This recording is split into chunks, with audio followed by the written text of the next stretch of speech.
नमस्कार मेरी प्यारी लॉयल फैमिली। मैं हूं मिस्टर एक्स और आज के पॉडकास्ट में मैं आपके लिए एक और ज़बरदस्त कहानी लेकर आया हूं। तो साथियों, आज की हमारी कहानी एक पेटनी के ऊपर है। आपने शायद कभी पेटनी का नाम नहीं सुना होगा, लेकिन पेटनी भी एक बहुत ही भयानक प्रकार की एंटिटी होती है।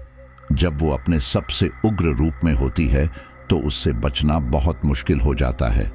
लेकिन आज मैं आपको एक अच्छी पेटनी की आत्मा के बारे में रूबरू करवा दूंगा कि हर पेटनी केवल भयानक नहीं होती। कुछ पेटनी ऐसी भी होती है जो सच में दूसरों का भला चाहती है। और ये कहानी हमारे साथ एक कंपनी में काम करने वाले एक लड़के ने शेयर की है। हालांकि उसने कहा कि मैं उसका नाम सबके सामने ओपन ना करूं, और उसने मुझे बताया कि ये कहानी उसके साथ नहीं घटी, बल्कि उसके ऑफिस में ही काम करने वाला एक लड़का है जिसका नाम रवि है। उसके ऊपर ये पूरी कहानी है। दरअसल रवि उस ऑफिस में काफी समय से काम कर रहा है और उसकी उम्र भी काफी हो चुकी है, लेकिन उसने आज तक शादी नहीं की। उसके ऑफिस के साथ वालों ने भी उससे पूछा कि भाई बात क्या है, सब अपना घर बसाना चाहते हैं, तुम अपनी लाइफ में अच्छे से सेटल हो चुके हो, पैसों की कोई कमी नहीं है, फिर तुम अपना जीवन आगे क्यों नहीं बढ़ाना चाहते। लेकिन उसने कभी भी अपने साथियों को नहीं बताया कि वो शादी क्यों नहीं करना चाहता। लेकिन फिर एक बार उसने 2 बच्चों को गोद लिया। तब उसके पूरे ऑफिस में ही चर्चा होने लगी कि अगर उसको बच्चे ही चाहिए थे तो फिर शादी करके खुद के बच्चे क्यों नहीं पैदा किए। और आखिरकार अपने ऑफिस के दोस्तों को बताना ही पड़ा कि इसकी पूरी वजह क्या है। तो जैसा कि मैंने आपको बताया कि उसके ऑफिस में काम करने वाले एक कलीग ने उसकी पूरी स्टोरी हमारे साथ शेयर की है।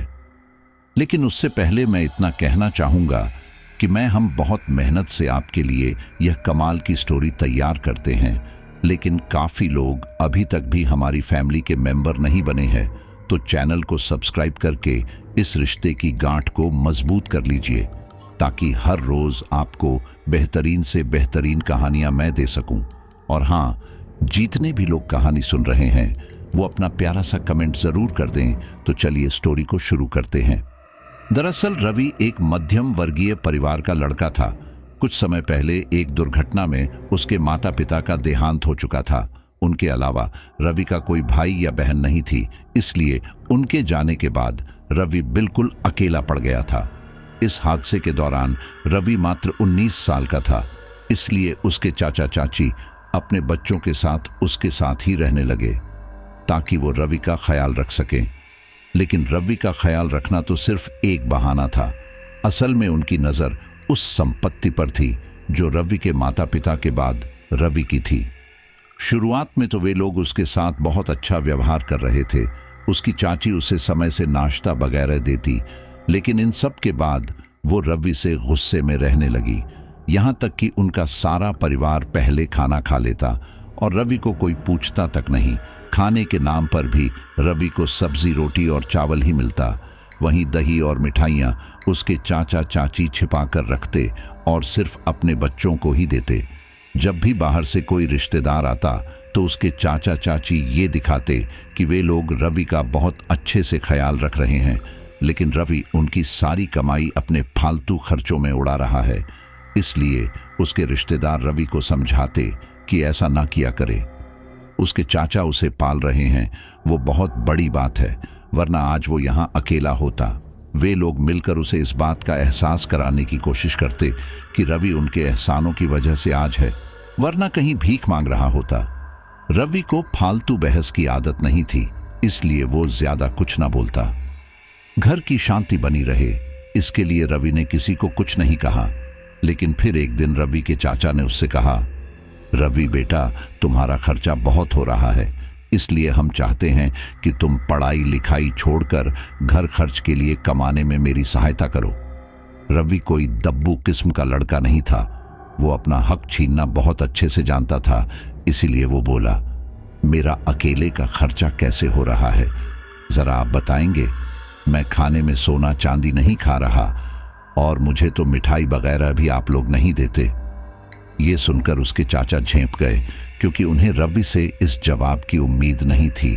वहीं उसकी चाची ये सब सुनकर तुनकते हुए बोली, अरे तुम्हारी कॉलेज की फीस ट्यूशन की फीस, तुम्हारा खाना पीना फ्री में आ रहा है क्या? ये सुनकर रवि ने भी उसी अंदाज में तुनकते हुए बोला, तुम लोग यहाँ फ्री में रहते हो, उसको भी तो गिनो। याद है ना कैसे किराए के घर में रहते थे? यहाँ तो फ्री में रहने को मिल रहा है। और रही बात खर्चों की, तो अपने बच्चों को प्राइवेट स्कूल से निकालकर सरकारी में डालो।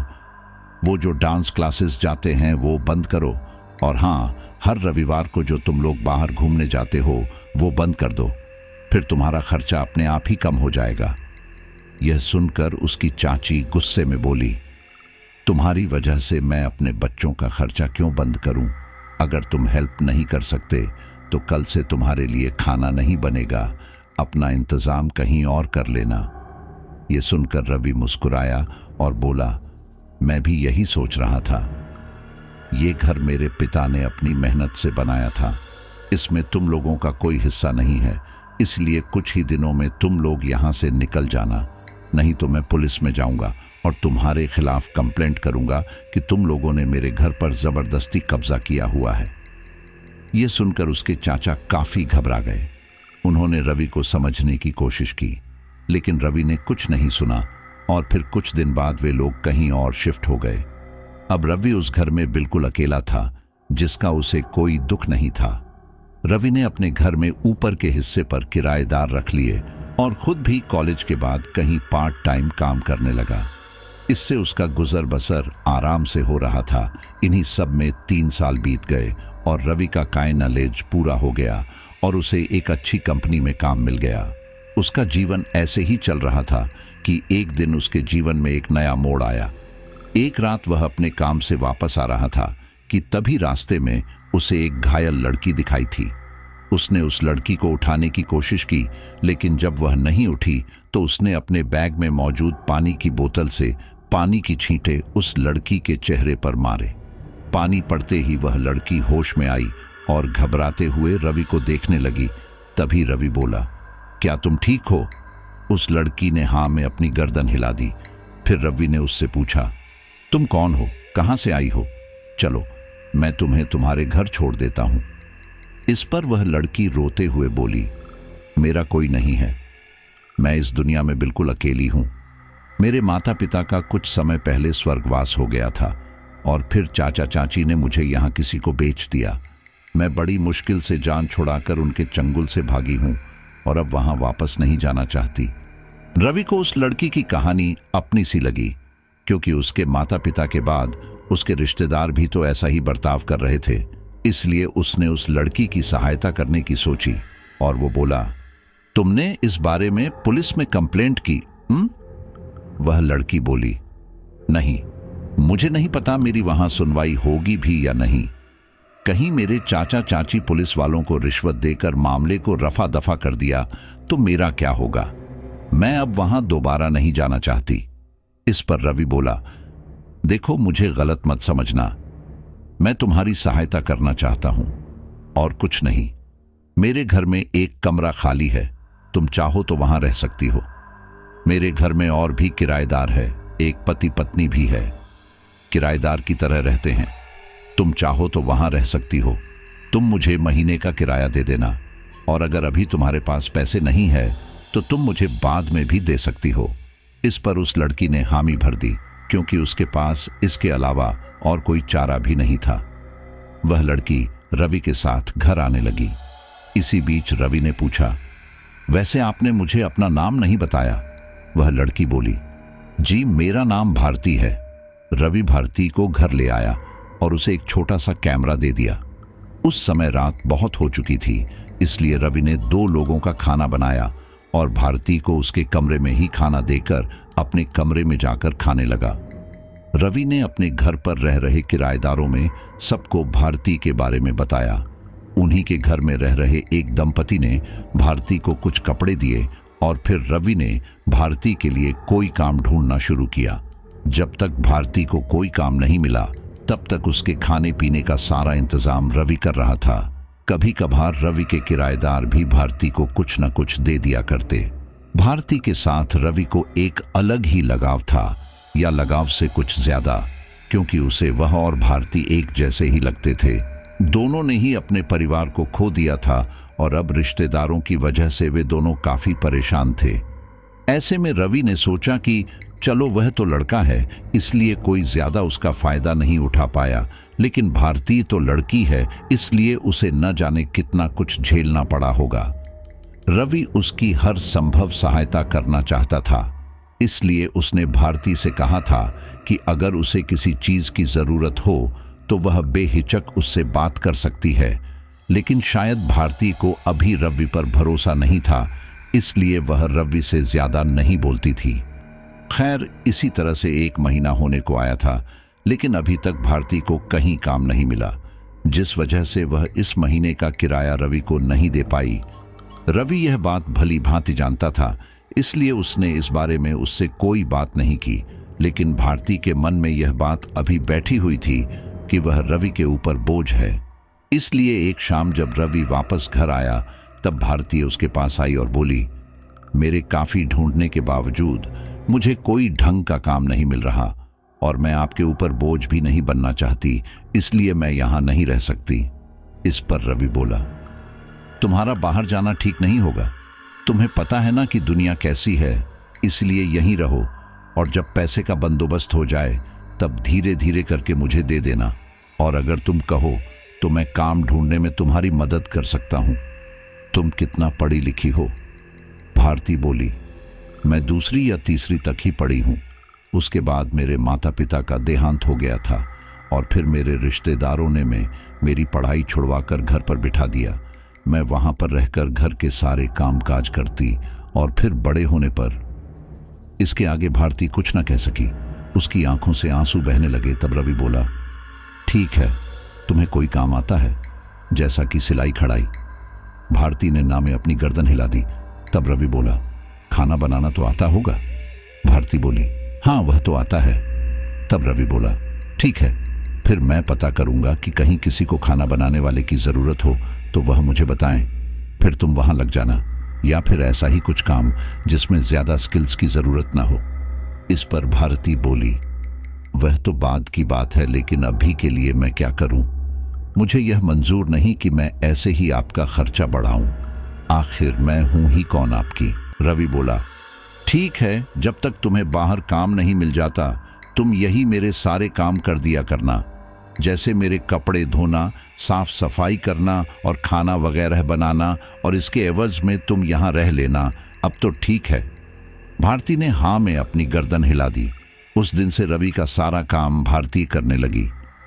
इससे रवि को भी काफी सुविधा हो गई थी। अब उसे सारे काम किए कराए मिलते।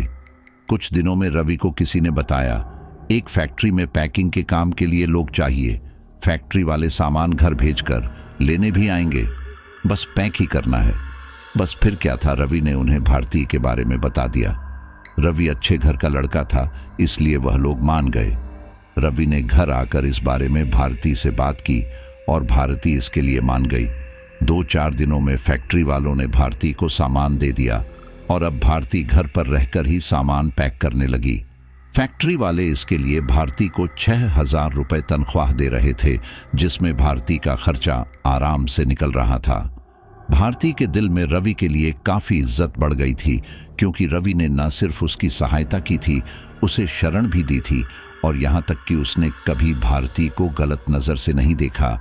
और आज के जमाने में कोई भी बिना मतलब के किसी बेसहारा लड़की की सहायता नहीं करता, इसलिए भारती रवि के काम अभी भी करती थी। वह हर रोज रवि के जाने के बाद उसके कमरे में आकर साफ सफाई कर उसके और रवि के लिए खाना बना दिया करती। रवि ने इसके लिए कई बार मना भी किया, लेकिन उसने हर बार कहा, आपने भी तो मेरी इतनी मदद की थी, तो अब मेरी बारी है। इस पर रवि कुछ ना कह सका। समय ऐसे ही गुजर रहा था।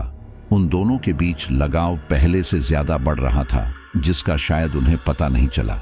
भारती को काम पर लगे अब 2-3 महीने से ज्यादा हो चुके थे। इसी दौरान रवि के चाचा चाची उससे मिलने के बहाने दोबारा घर आए। इस दौरान एक अकेली लड़की को वहां रहता देखकर उन्हें बातें बनाने का मौका मिल गया। उन लोगों ने पूरे मोहल्ले में डिंडोरा पीट पीट कर रवि और भारती के बारे में बहुत गलत बातें की। उन्होंने कहा कि रवि ने इसलिए उन दोनों को घर से निकाल दिया था ताकि यहाँ अय्याशी कर सके, क्योंकि उनके वहाँ रहते ऐसा संभव जो नहीं था।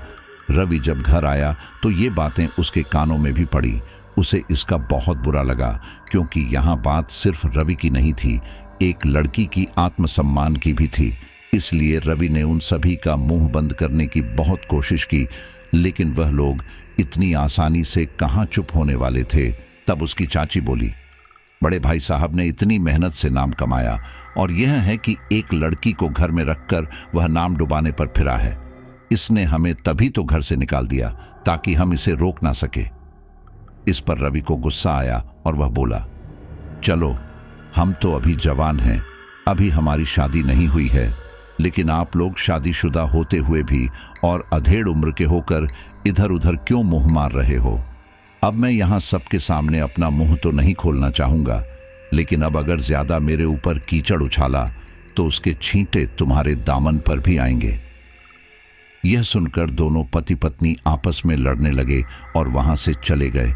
उनका मुंह तो बंद हो चुका था, लेकिन मोहल्ले वालों का मुंह रवि कैसे बंद करता? वे सारे लोग तो एक की चार बात बनाकर बोल रहे थे। उसी दिन रात को रवि को फोन आया कि उसके चाचा को किसी बाइक सवार ने टक्कर मार दी है और अब उन्हें इलाज के लिए पैसों की जरूरत है। इस पर रवि बोला, मेरे पास पैसे नहीं हैं, आप अपने उन रिश्तेदारों से पैसे मांगो जो आपका साथ देते थे। बोलकर रवि ने फोन रख दिया। खैर, रवि ने इन लोगों को सबक तो सिखा दिया था, लेकिन उनके फैलाए उस रायते की वजह से उन्हें काफी परेशानी हो रही थी। इस वजह से भारतीय का काम भी छूटने वाला था।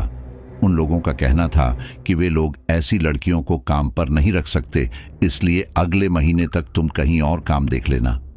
इस बारे में भारती ने रवि को बताया। इससे रवि काफी परेशान हो गया। तब उसके किराएदार एक दंपति ने कहा, इन सब का मुंह इतनी आसानी से बंद नहीं होने वाला, इनका मुंह बंद करना है तो आप दोनों को शादी करनी पड़ेगी। ये सुनकर भारती बोली, नहीं, मैं इनसे शादी नहीं कर सकती, क्योंकि मैं उनके लायक नहीं हूं। मेरी वजह से उनकी जिंदगी खराब हो, ये मैं नहीं चाहती, इसलिए मैं अपना बंदोबस्त कहीं और ही कर लूंगी। रवि बोला, तुम्हें कहीं जाने की जरूरत नहीं है, मैं लोगों के डर से तुम्हें बेसहारा नहीं छोड़ सकता। इनका क्या है, ये आज बात करेंगे, कल भूल जाएंगे, इसलिए यहीं रहो। तुम्हारा काम छूटता है तो कोई बात नहीं, हम दूसरा काम ढूंढ लेंगे, लेकिन तुम यहीं रहो। भारती बोली, इससे हम दोनों की बदनामी हो रही है, बेहतर होगा कि मैं यहां से चली जाऊं, कम से कम हम दोनों बदनामी के इस कलंक से तो बच जाएंगे। रवि बोला, बदनामी तब भी उतनी ही होगी, क्योंकि सब लोग यही कहेंगे कि मैंने तुम्हारे साथ गलत करके तुम्हें यहां से निकाल दिया, इसलिए तुम फिलहाल यहां से मत जाना। हम इसका कोई ना कोई समाधान निकाल ही लेंगे, लेकिन फिलहाल के लिए यहीं रहो। असल रवि को पता था कि भारतीय का इस दुनिया में कोई नहीं है, और रवि नहीं चाहता था वो दर दर की ठोकरें खाए। इस पर भारतीय राजी हो गई। कुछ दिनों बाद उसे काम से निकाल दिया और अब तक उसे दूसरा काम भी नहीं मिला था। अब भारतीय दोबारा बेरोजगार हो गई थी। इस दौरान उसकी जमा पूंजी भी धीरे धीरे करके खत्म होने लगी थी। इसी दौरान एक दिन जब भारतीय घर पर थी, तब रवि के चाचा चाची वहां आए। वे लोग भारती को वहां से निकलना चाहते थे, क्योंकि उन्हें पता था कि रवि का भारती से अलग लगाव है और वह दोनों कैसे भी करके रवि को दुखी करना चाहते थे, क्योंकि रवि ने उन्हें घर से जो निकाल दिया था। लेकिन इससे पहले ही रवि के किराएदारों ने रवि को इस बारे में सूचना दे दी। उसी समय रवि अपने काम पर था, वह छुट्टी लेकर जल्दी से घर आया। उसके किराएदारों ने उसके चाचा चाची को उस समय घेर कर रखा था। जब रवि घर आया तो उसके चाचा चाची हैरान रह गए, क्योंकि रवि अपने साथ एक पुलिस वाले को लेकर आया था। वहां आते ही रवि उस पुलिस वाले से बोला, यह देखिए, मेरी गैर हाजिरी में ये लोग मेरे घर पर क्या कर रहे हैं, ये जरूर यहाँ चोरी करने आए हैं। उसके चाचा बोले, ऐसा बिल्कुल नहीं है, यह मेरा भतीजा है और यह घर मेरा भी है। इसने हमें इस घर से निकाल दिया और इस लड़की को रखेल बनाकर रख लिया है, इसलिए हम यहाँ पर हैं और इसलिए आए हैं ताकि इस लड़की को यहाँ से निकाल सकें। आखिर समाज में हमारी भी कोई इज्जत है। रवि बोला, ऐसा बिल्कुल नहीं है। यह घर मेरे पिता ने अपनी मेहनत से बनाया था और यह उन्हीं के नाम पर रजिस्टर्ड है। आप कहो तो मैं उनके कागज आपको दिखा सकता हूं। इसलिए इसमें इनका कोई भी हक नहीं है, बल्कि हमारी खानदानी प्रॉपर्टी पर जो मेरा हिस्सा बनता है वह भी इन लोगों ने हड़प लिया है। मैं उसे छोड़ रहा हूं, लेकिन फिर भी यह अब मुझसे मेरा हक भी लेने पर उतारू है। लेकिन अब मैं नहीं सहूंगा। आप मेरे पिता के भाई हैं, इसलिए मैंने आपका बहुत लिहाज कर लिया, लेकिन अब बस और नहीं। अब मैं यह सब बिल्कुल बर्दाश्त नहीं करूंगा। इस पर वह पुलिस वाला बोला, आप लोग पुलिस स्टेशन चलिए, अब वही आप लोगों से बात होगी। ये सुनकर उसकी चाची घबराते हुए बोली, अरे इसमें हमारी क्या गलती? ये इस लड़की को यहाँ लेकर कैसे रह सकता है? पता नहीं ये इसके साथ कौन सा रैकेट यहाँ चल रहा है। वह पुलिस वाला बोला, ये लड़की बालिग है, लड़का भी बालिग है, और अगर यह लोग ऐसे रह रहे हैं इस पर तुम्हें क्या परेशानी है? तभी रवि बोला, ये सिर्फ मेरी किराएदार है, इससे ज्यादा कुछ नहीं। और ये कहाँ लिखा है कि किसी लड़की को किराएदार नहीं रख सकते? लेकिन इन लोगों ने पता नहीं सबको क्या क्या बोल रखा है मेरे और उनके बारे में। इन लोगों की वजह से हमारा यहाँ रहना मुश्किल हो गया है। उसके बाद वह पुलिस वाला उसके चाचा और चाची को लेकर वहां से चला गया। वहीं दूसरी ओर रवि अब काफी परेशान हो चुका था।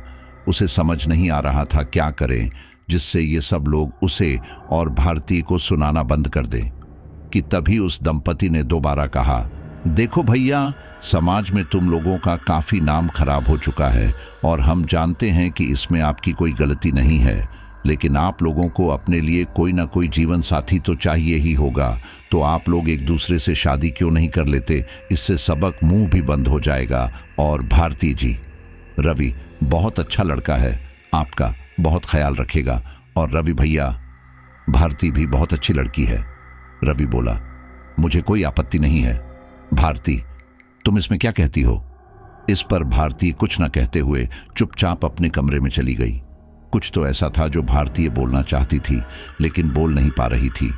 रवि के सभी किराएदारों ने भारती को मनाने की बहुत कोशिश की, लेकिन भारती नहीं मानी। अगले दिन शाम को रवि घर आया तो उसे खाना बना बनाया मिला। उस समय भारती रवि की रसोई में सारे गंदे बर्तन धो रही थी। तब रवि बोला, भारती, ये तुम कुछ कहना चाहती हो, शायद तुम कुछ छिपा रही हो जो तुम मुझे बताना चाहती हो, लेकिन बता नहीं पा रही। बताओ क्या बात है? भारती ने पहले तो टाल मटोल की, लेकिन फिर रवि के ज्यादा जोर देने पर उसने बताना शुरू किया।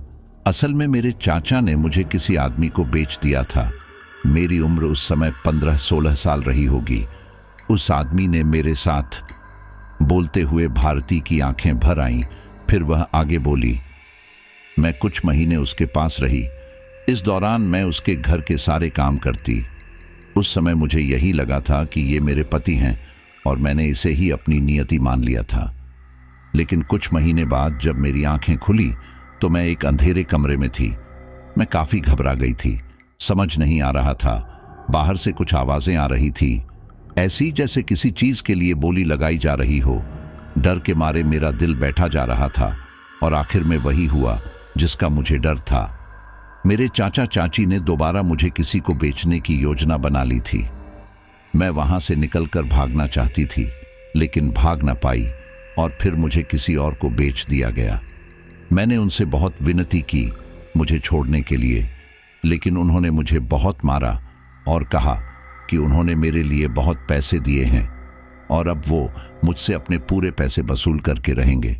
फिर यहाँ पर भी वही सब हुआ जो पहले हुआ था, लेकिन मैं इस बार यहाँ से मौका देखकर भाग निकली। वहाँ से भागकर मैं बचते बचाते एक ट्रेन में आ बैठी और फिर उस ट्रेन से इस शहर में यहाँ आकर मैं दर दर की ठोकरें खाने लगी। फिर उस दिन कुछ गंदे लोग मेरे पीछे पड़ गए। उनसे पीछा छुड़वाकर मैं भाग निकली और उसी वक्त आप मुझे मिल गए। आपने किसी रक्षक की तरह मेरी सहायता की, लेकिन अब मैं आपसे शादी करके आपका जीवन खराब नहीं कर सकती। रवि बोला, मैं समझता हूं कि तुम्हारा पास्ट कुछ अच्छा नहीं है, लेकिन इसका मतलब ये नहीं कि तुम इसके लिए अपना भविष्य खराब कर लो। देखो, मुझे तुम पसंद हो और मैं तुमसे शादी करूंगा, और दुनिया की फिक्र मत करो, मैं सबसे लड़ने को तैयार हूं। ये सुनकर भारती की आंखों में आंसू आ गए। तब रवि बोला, तो इसका मतलब मैं हाँ समझूं? भारती ने हाँ में अपनी गर्दन हिला दी और शर्माते हुए अपने कमरे में चली गई। अगले दिन रवि ने अपने सभी किराएदारों को ये बात बताई। उसने अपने रिश्तेदारों को इस बारे में बताना जरूरी नहीं समझा, क्योंकि उसके सारे रिश्तेदार मतलबी ही थे। खैर, कुछ ही दिनों में रवि ने सभी से सलाह मशवरा कर शादी की तैयारी शुरू कर दी। उसने अपनी पसंद से भारती के लिए शादी का जोड़ा लिया। इसी के साथ ही भारती के लिए कुछ नए कपड़े भी लिए। इसी दौरान भारती को एक दंपत्ति के घर में उनकी 6 महीने की बेटी का ख्याल रखने का काम मिल गया और फिर भारती उनकी बेटी को संभालने लगी। इसी दौरान एक दिन जब भारती काम पर गई तो अपने नियत समय तक वापस न आई। धीरे धीरे समय निकल रहा था, लेकिन भारती की कोई खबर नहीं थी। वो समय आज का समय नहीं था, इसलिए भारती के पास मोबाइल नहीं था जिससे रवि उससे बात कर सके। इसलिए वो उस घर की ओर भागा जहां भारती काम करती थी। उन दंपत्ति ने रवि को बताया कि भारती तो 2-3 घंटे पहले ही यहां से जा चुकी थी। ये सुनकर रवि का दिल बैठ सा गया। उसे बार बार भारती की चिंता सताने लगी कि कहीं उसे कुछ हो ना गया हो। यही सोचकर वो पुलिस स्टेशन गया। पुलिस वालों ने कहा कि जब तक भारती को गायब हुए 24 घंटे नहीं हो जाते, वो लोग कुछ नहीं कर सकते। जब पुलिस ने भी उसकी सहायता नहीं की, तब वो खुद ही उस पूरे रास्ते पर जाकर छानबीन करने लगा जिसमें से भारतीय काम पर आती जाती थी। आधे रास्ते पर आने के बाद उसे सड़क पर बहुत सारा खून देखा। वो खून थोड़ा बहुत सूख चुका था, लेकिन उसे देखकर ये साफ पता चल रहा था कि ये खून एकदम ताज़ा था। रवि हैरानी से वो खून देख ही रहा था कि तभी किसी ने उसके कंधे पर हाथ रखा। ये देखकर रवि पीछे मुड़ा तो पाया कि पीछे भारती खड़ी थी। उसे देखकर रवि ने राहत की सांस ली और कहा, भगवान का शुक्र है कि तुम एकदम ठीक हो। मैं तो सच में डर ही गया था, लेकिन तुम इतनी देर थी कहाँ? भारती बोली, यहाँ किसी का एक्सीडेंट हो गया था, इसलिए मैं उसे अस्पताल लेकर गई थी और अब घर ही आ रही थी। रवि बोला, ठीक है, चलो अब घर चलते हैं। और फिर वे दोनों घर आ गए। कुछ ही दिनों में शादी का दिन आ गया। शादी के लिए मंदिर जाने की सारी तैयारियां हो चुकी थीं, लेकिन जैसे ही सारे लोग भारती को लेने उसके कमरे में पहुंचे तो देखा कि भारती बिस्तर पर चादर ओढ़ कर लेटी है। इस दौरान वह कांप भी रही थी। ये देखकर सब लोग हैरान रह गए। फिर उनमें से एक महिला ने भारती को हाथ लगाकर देखा तो पाया कि भारती का पूरा शरीर गर्म तवे की तरह तप रहा था। ये देखकर वह बोली, भारती को तो बहुत तेज बुखार है। ये सुनकर वे सारे काफी चिंतित हो उठे और फिर भारती की हालत खराब होने के कारण उस दिन उनकी शादी ना हो सकी। रवि डायरेक्टर के पास से उसके लिए दवा ले आया और खाने के लिए भी हल्का कुछ बना दिया। जितना रवि से हो सकता था उतना वो कर रहा था। और फिर 2-3 दिनों के बाद आखिरकार भारती की तबीयत में सुधार हुआ, लेकिन उसके शरीर में कमजोरी अब भी थी। इसलिए उन्होंने 1 महीने बाद शादी करने का फैसला किया। इस दौरान सब कुछ एकदम सामान्य चल रहा था। भारती अब काम पर नहीं जा रही थी, इसलिए रवि उसके सारे खर्चे उठा रहा था। भारती बाहर तो ना जाती, लेकिन उसे कुछ भी चाहिए होता तो वो रवि को बता देती। रवि आते समय वो लेकर आता। इसी तरह से 1 महीना और निकल गया और अब आखिरकार उनकी शादी का दिन दोबारा आ गया। सब लोग दोबारा तैयार हुए। इस दौरान भारती भी तैयार होने लगी, लेकिन इस बार जैसे ही वे लोग घर से निकलने वाले थे, तब उस पंडित का उन्हें फोन आया जो रवि और भारती की शादी करवाने वाला था। उसने बताया कि उसके गांव से फोन आया था कि उसके मामा सीरियस कंडीशन में अस्पताल में भर्ती हैं, इसलिए वे वहां जा रहे हैं। ये सुनकर उन लोगों ने सोचा कि कोई दूसरा पंडित मिल जाता तो अच्छा रहता, लेकिन उस समय गणपति पूजा होने के कारण सारे पंडित व्यस्त थे। इसीलिए उस दिन भी रवि और भारती की शादी ना हो सकी। अब चूंकि वे लोग लेट हो ही चुके थे, इसीलिए उन्होंने सोचा कि उसी पंडित के आने का इंतजार कर लेते हैं। जहां इतने दिन रुके वहां 2-4 दिन और सही। उन लोगों ने उनका इंतजार किया, लेकिन वे गणपति पूजा खत्म होने के बाद ही आए और तब तक श्राद्ध आ चुके थे और श्राद्ध में कोई भी शुभ काम नहीं किए जाते। उन्होंने फिर महीने भर रुकने का फैसला किया, क्योंकि उनके पास इसके अलावा और चारा ही क्या था। इसी दौरान उसके चाचा का उसे फोन आया और उसने कहा कि रवि की चाची सीढ़ियों से गिर चुकी है और उसका हाथ टूट चुका था। उनके पास इलाज के लिए कुछ पैसे कम पड़ रहे हैं, इसलिए अगर रवि उन्हें 10,000 रुपए दे देता तो अच्छा रहता। ये सुनकर रवि बोला, आप मुझसे इसलिए नहीं मांग रहे क्योंकि आपको जरूरत है, बल्कि इसलिए मांग रहे हो क्योंकि आप बाद में वो पैसे वापस नहीं करोगे, क्योंकि आपने इतने समय में इतना तो कमा ही लिया होगा कि अपने परिवार का इलाज करवा पाएं, और अगर नहीं भी कमाया तो ये मेरी जिम्मेदारी नहीं है। मुझे बदनाम करने से पहले आपको सोचना चाहिए था। ये बोलकर रवि ने फोन रख दिया, लेकिन अपनी चाचा चाची को इस तरह से देखकर उसे पता नहीं क्यों अच्छा लग रहा था। खैर, अब उसके चाचा चाची उन्हें ज्यादा परेशान नहीं कर रहे थे क्योंकि अब उनकी अपनी परेशानी ही बहुत थी। रवि इस दौरान यह नोटिस कर रहा था कि अब जो भी लोग उनके खिलाफ बोलते थे या उनके बारे में कुछ भी उल्टा सीधा बोलते हैं, वो लोग काफी परेशान रहने लगे थे। मतलब उनके पड़ोसियों में से किसी के घर पर आग लग गई, किसी के घर पर चोरी हो गई, किसी का बच्चा परीक्षा में पूरी तरह से फेल हो गया, या फिर कोई गंभीर रूप से बीमार पड़ गया, और यह सब उन्हीं लोगों के साथ हो रहा था जो भी रवि के खिलाफ कुछ बोलते। रवि को यह सब बहुत अजीब लगा क्योंकि यह सब महज इत्तेफाक नहीं लग रहा कि जो भी उसके खिलाफ बोलते हैं उनके साथ ऐसा कुछ हो रहा था। खैर, जैसे तैसे श्राद्ध निकला और फिर नवरात्रि का पावन महीना भी आया। इस दौरान रवि ने भारती से कहा कि चलो भारती मंदिर में माता रानी के दर्शन करते हैं, लेकिन भारती ने यह बोलकर मना कर दिया कि उसकी तबीयत सही नहीं है। रवि ने सोचा, कोई बात नहीं, हम अगले दिन चलेंगे। अगले दिन उसने भारती से फिर यही पूछा कि चलो देवी के दर्शन करते हैं, लेकिन फिर उसने वही बात की कि उसकी तबीयत सही नहीं है। यह सुनकर सभी को थोड़ा अजीब लगने लगा कि भारती मंदिर जाने के नाम से ऐसे बहाने क्यों बना रही थी। उसने आखिरकार उससे पूछ लिया, बात क्या है भारती, तुम मंदिर क्यों नहीं जाना चाहती? तब भारती ने कहा, मुझे भगवान पर भरोसा नहीं, इसलिए मैं मंदिर नहीं जाती, लेकिन तुम जा सकते हो। खैर, रवि ने सोचा कि सबका अपना मानना होता है, इसलिए उसने ज्यादा जिद नहीं की और अकेले ही मंदिर चला गया।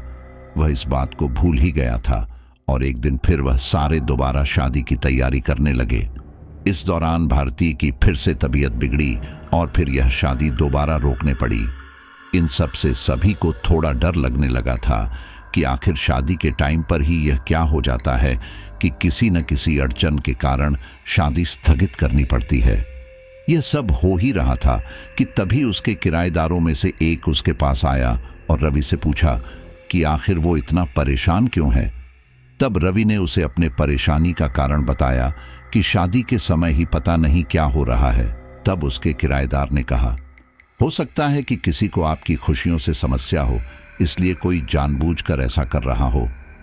यह सुनकर रवि बोला, आखिर कौन है वह जिसे मेरी खुशियों से प्रॉब्लम होगी?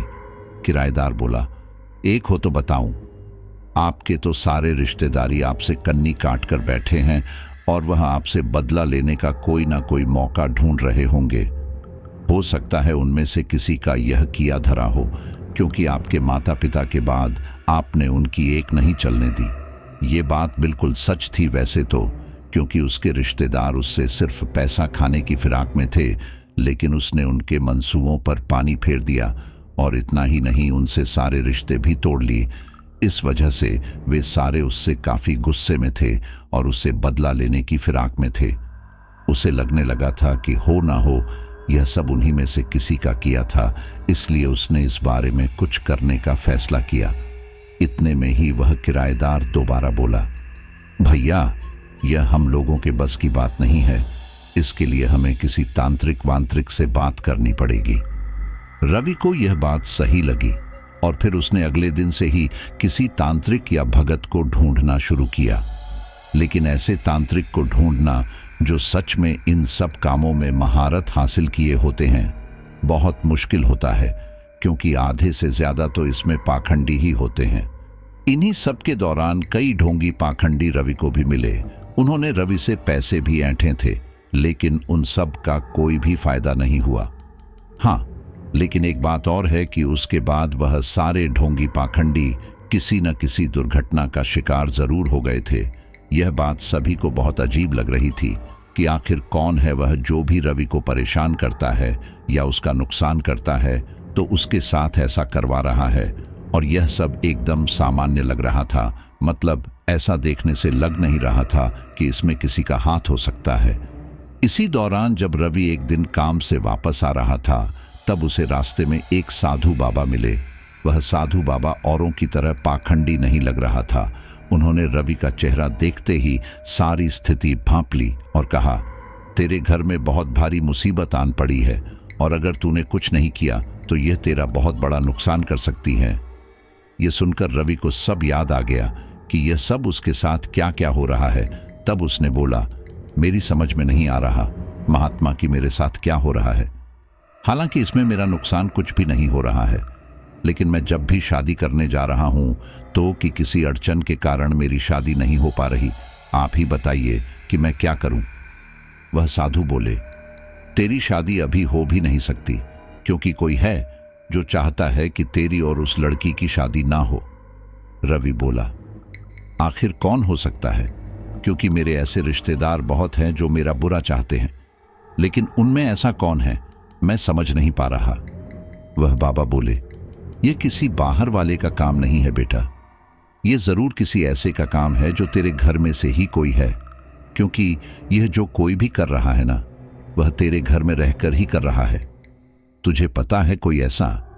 रवि बोला, मैं नहीं जानता, क्योंकि मेरे घर में सिर्फ मेरे किराएदार और वह लड़की ही रहते हैं जिससे मैं शादी करना चाहता हूं।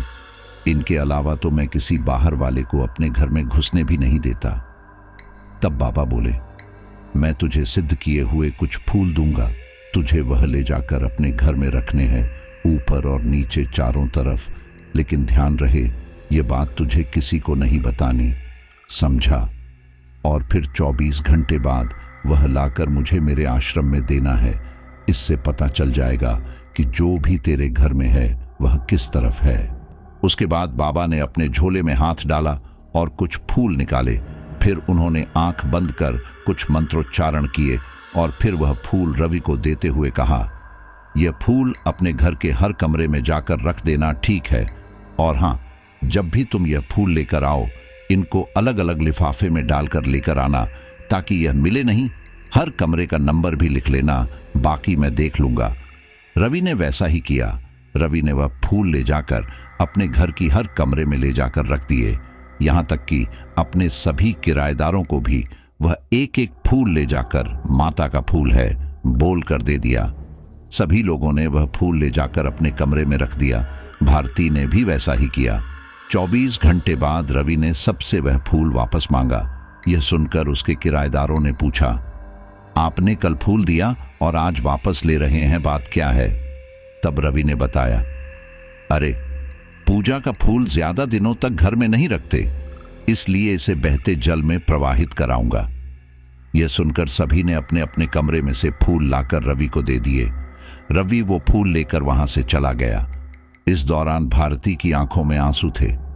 शाम को आते समय रवि सीधा उस बाबा के आश्रम में गया। बाबा ने उससे फूलों को लिया और फिर मंत्र उच्चारण करते हुए उन फूलों को अलग अलग पानी में डाल दिया। कुछ समय बाद बाबा हैरानी से बोले, तू कल जो फूल लेकर गया था उनमें से एक फूल काला हो गया है, जबकि बाकी सामान्य बने हुए थे। यह देखकर रवि हैरानी से उस काले पड़े फूल को देख रहा था। तब वह बाबा दोबारा बोले, यह फूल कौन से कमरे में रखा हुआ था? तब रवि ने उस फूल का पैकेट उठाया और पाया कि उसके ऊपर कमरा नंबर भारती लिखा था। यह देखकर रवि घबराते हुए बोला, बाबा यह तो भारतीय के कमरे में रखा हुआ था, इसका मतलब किसी ने भारतीय के ऊपर कुछ कर रखा है। तभी मैं सोचूं कि बार बार उसकी तबीयत खराब क्यों हो जाती है। बाबा बोले, तू एक काम कर, कल इस लड़की को मेरे पास लेकर आ, नहीं तो कभी भी छुट्टी वाले दिन मेरे पास लेकर आना, क्योंकि जहां तक मुझे लगता है कि वह लोग तुझे नुकसान तो नहीं पहुंचने वाले, इसलिए तू बेझिझक कभी भी लेकर आ सकता है। रवि बोला, तब मैं कल ही उसे यहां ले आऊंगा, क्योंकि मैं नहीं चाहता कि अब और किसी को कोई नुकसान पहुंचे। इसलिए मैं जल्दी इस समस्या का समाधान चाहता हूं। ये बोलकर रवि ने साधु के पैर छुए और फिर वापस घर की तरफ निकल गया। घर आकर उसने सबसे यही बात कही और फिर भारती से कहा, हम कल ही बाबा के पास जाएंगे ताकि जिस किसी ने भी ये किया है वह पता लग सके और फिर इससे हमें आगे कोई परेशानी ना हो। भारती बोली, यह भी तो हो सकता है कि यह उस बाबा की पैसे ऐंठने की कोई चाल हो। रवि बोला, उन्होंने अभी तक मुझसे इसके कोई पैसे नहीं लिए हैं, इसलिए मुझे नहीं लगता कि वह ढोंगी है। भारती बोली, अभी तक नहीं लिए तो इसका मतलब यह नहीं कि वह आगे नहीं लेंगे। क्या पता कि आगे वह तुमसे कितनी बड़ी रकम मांगे, इसीलिए मेरी मानो तो इन सब चक्करों में मत पड़ो। मुझे यह सब सिर्फ महज एक इत्तेफाक लगता है, इसीलिए मैं इन सब चक्करों में नहीं पड़ने वाली। अगर तुम्हें जाना है तो तुम जाओ, लेकिन मैं कहीं नहीं जाने वाली। ये बोलकर भारती अपने कमरे में चली गई। रवि और बाकी सब ने भारती को समझाने की बहुत कोशिश की, लेकिन भारती नहीं मानी, क्योंकि शायद वह इन सब बातों में मानती नहीं थी। इसलिए अगले दिन रवि बिना भारती के ही बाबा के पास गया और उन्हें सारी बात बताई। वह बाबा बोले, कोई बात नहीं, अगर वह यहाँ नहीं आना चाहती तो हम ही वहाँ चल सकते हैं। मैं कल ही वहाँ आऊँगा। अब तुम घर जाओ, और हाँ, इस बारे में किसी को मत बताना, भारती को भी नहीं। उसके बाद रवि वापस घर आ गया और फिर अगले ही दिन वह बाबा वहाँ आए। बाबा को देखकर सभी लोगों ने उनके पैर छुए। वहीं भारती उनसे दूर खड़ी रही। रवि ने उससे कहा, चलो चलकर बाबा का आशीर्वाद ले लो, लेकिन भारती ने साफ मना कर दिया।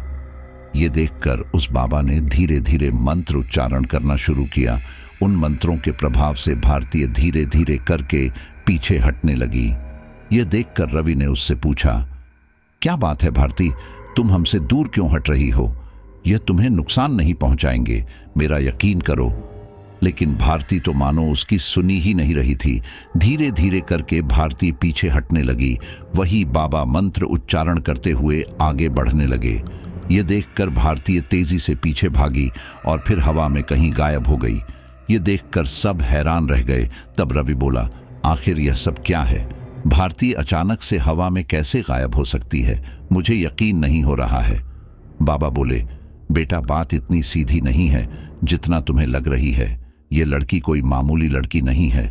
ये कोई शक्तिशाली आत्मा है जिसे शायद तुम ही यहाँ लाए हो। तब रवि ने उन्हें सारी बात बताई कि कैसे भारती उसे मिली और वो उसे घर ले आया। तब रवि ने कहा, मेरा इरादा तो बस उसकी सहायता करने का था। मुझे नहीं पता था कि वह कोई प्रेत, भूतनी या चुड़ैल होगी। बाबा बोले, डरो मत, यह तुम्हें कोई नुकसान नहीं पहुंचने वाली, बल्कि जो भी तुम्हारा नुकसान करने की कोशिश करता है यह उसका नुकसान करती है।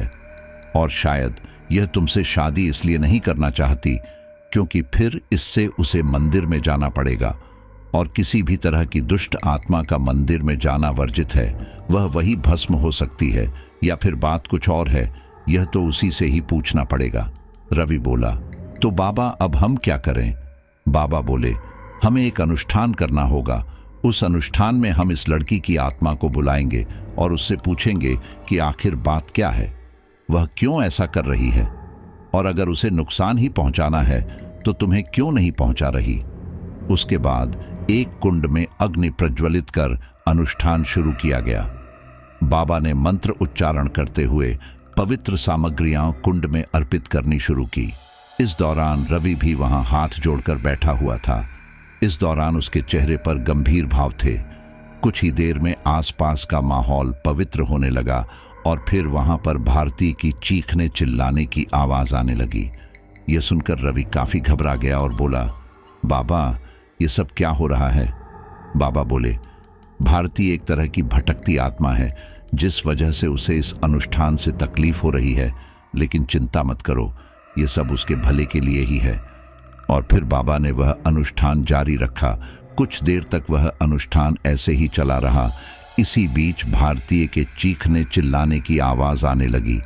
थोड़ी देर बाद भारतीय वहां आई और बोली, आखिर क्यों परेशान कर रहे हो मुझे? मैंने तुम्हारा क्या बिगाड़ा है रवि? मैंने तुम्हें कभी कोई नुकसान नहीं पहुंचाया, तो फिर तुम क्यों मेरे पीछे पड़े हो? रवि बोला, मुझे माफ कर दो भारतीय, मेरा इरादा तुम्हें नुकसान पहुंचाने का बिल्कुल भी नहीं है, बल्कि मुझे तुम्हारी फिक्र है। मैं जानना चाहता हूं कि आखिर तुम ऐसे क्यों भटक रही हो और तुम्हारी मौत कब हुई, बताओ मुझे। मैं इसमें तुम्हारी मदद करूंगा। सच कहता हूं भारती, मैंने तुमसे सच्चा प्यार किया है और मैं तुम्हें यूं भटकते हुए नहीं देख सकता। और अगर तुम्हें मुक्ति दिलवाने के लिए मुझे अपनी जान भी देनी पड़ी, तब भी मैं इससे पीछे नहीं हटूंगा। ये सुनकर भारतीय की आंखों में आंसू आ गए और वो भरे गले से बोली, मैंने तुम्हें सब सच ही बताया था रवि।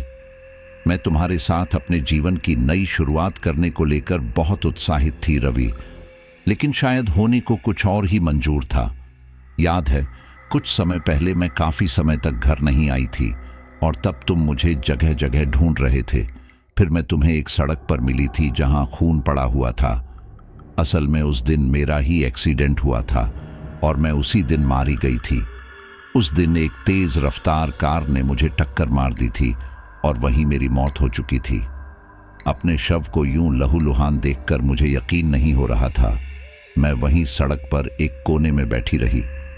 फिर तुम मुझे ढूंढते हुए वहां तक आए और सच कहूं तो मैं मरने के बाद भी तुम्हारा मोह छोड़ नहीं पाई। मैं तुम्हारे साथ ही रहना चाहती थी, इसलिए बिना तुम्हें सच बताए मैं तुम्हारे साथ आ गई। बस यही बात है। मुझे मुक्त नहीं होना रवि, मुझे तुम्हारे साथ रहना है।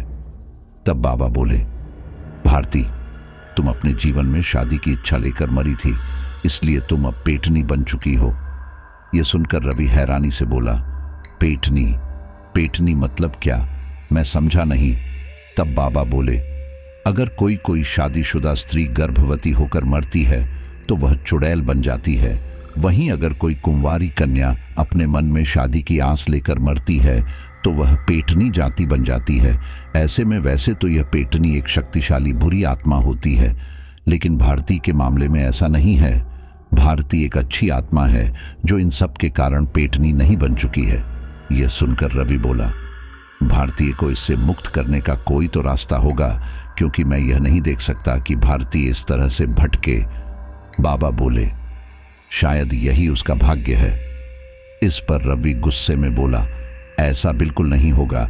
भले ही भारती के साथ जो भी हुआ हो, लेकिन मैं इसे इन सब से मुक्ति दिलवा कर ही रहूंगा। ये सुनकर भारती बोली, ये सब इतना आसान नहीं है।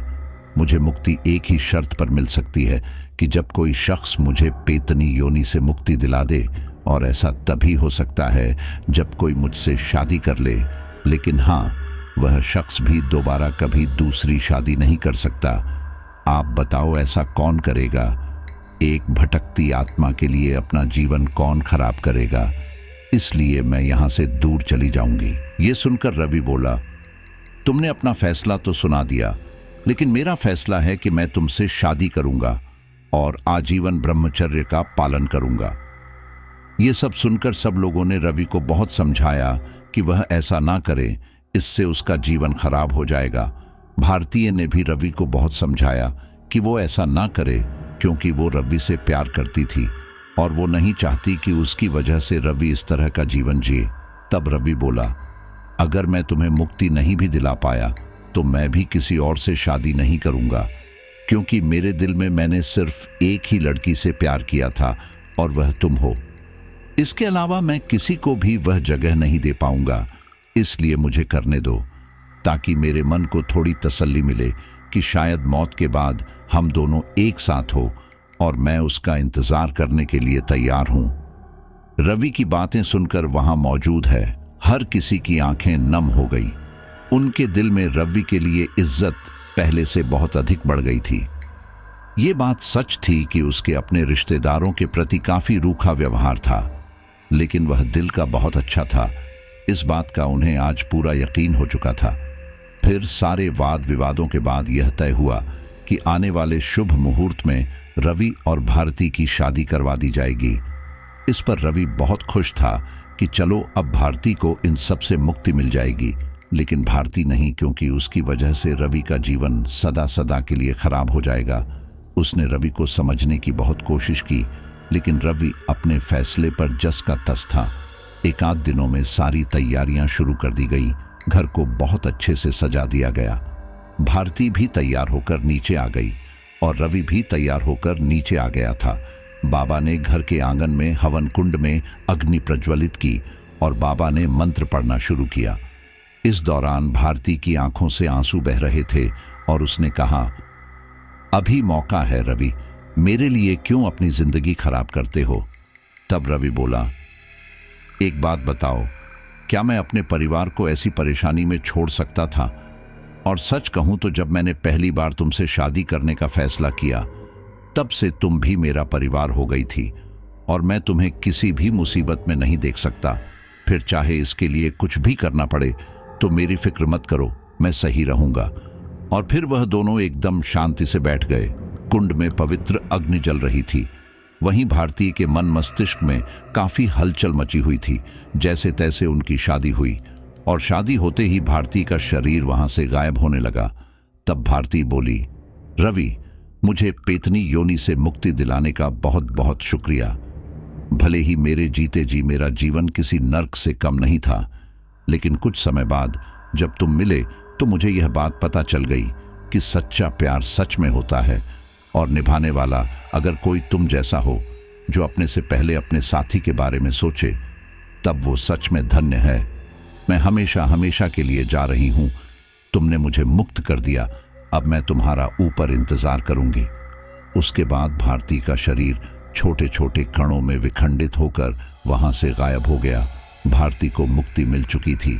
वही यह सब देखकर रवि की आंखों में आंसू आ गए, क्योंकि वह अब भारती को कभी नहीं देख पाएगा। सब लोगों ने रवि को संभाला, क्योंकि भारती के जाने के बाद रवि के पास जीने की कोई आस ही नहीं बची थी। कुछ दिनों बाद रवि ने जैसे तैसे खुद को संभालने की कोशिश की। अब वे सब लोग अपना सामान्य जीवन जीने लगे, सिवाय रवि के। इस घटना को 8-10 साल हो चुके हैं। वही रवि अब काफी बड़ी कंपनी में काम करने लगा है। उसकी तनख्वाह भी काफी अच्छी है, लेकिन रवि ने कभी दोबारा दूसरी शादी नहीं की, क्योंकि रवि भारती से प्यार करता था और जो जगह उसने भारती को दी थी वो जगह वह किसी और को नहीं देना चाहता था। हाँ, लेकिन उसने 2 बच्चे गोद जरूर ले लिए थे, जिनका वो अच्छे से पालन पोषण कर रहा था। उस समय सब लोगों ने यही बात बताई थी कि भारती अब इस दुनिया में नहीं है। रोड एक्सीडेंट के कारण वह शादी के कुछ दिन पहले ही चल बसी थी। भारती का जिसने एक्सीडेंट किया था वह आज तक पकड़ा नहीं गया, लेकिन भले ही उसे यहाँ सजा ना मिली हो, लेकिन ऊपर वाला सजा जरूर देगा। रवि के रिश्तेदार हमेशा इसी आस में रहते हैं कि रवि से कुछ ना कुछ उन्हें भी मिल जाए, क्योंकि रवि तो शादी करने से रहा, लेकिन वो ज्यादा उन लोगों को अपने मुंह नहीं लगाता, क्योंकि वह ज्यादा फालतू बात नहीं करना चाहता था। और अगर कोई उसे फालतू बोलता है तो फिर वह उसे छोड़ता भी नहीं है, जैसा कि उसका नेचर था। रवि अभी सामान्य जीवन जीने की कोशिश कर रहा है, लेकिन उसे भारती की याद आती है। उसके मन में आस है कि कभी तो वह भारती से मिलेगा, भले ही मौत के बाद ही सही। तो साथियों, आज की यह कहानी हमारी यहीं पर पूरी होती है। मुझे पूरा यकीन है कि आपको यह कहानी जरूर पसंद आई होगी। साथियों, हमारे जीवन में रवि के रिश्तेदारों की तरह ऐसे कई मतलबी लोग आते हैं जो हमसे सिर्फ मतलब के लिए साथ जुड़े होते हैं और मतलब न निकलने पर हमारे बारे में कुछ भी उल्टा सीधा बोल सकते हैं। ये लोग दोस्त, रिश्तेदार कोई भी हो सकते हैं। वहीं भारती जैसे लोग भी आते हैं जो हमसे निस्वार्थ भाव से जुड़े रहते हैं। रवि और भारती का रिश्ता भी एक निश्चल और निस्वार्थ भाव का रिश्ता था और बहुत कम लोगों को ऐसा कोई साथी मिलता है। तो साथियों, मुझे उम्मीद है कि आपने ये स्टोरी आखिर तक सुनी होगी।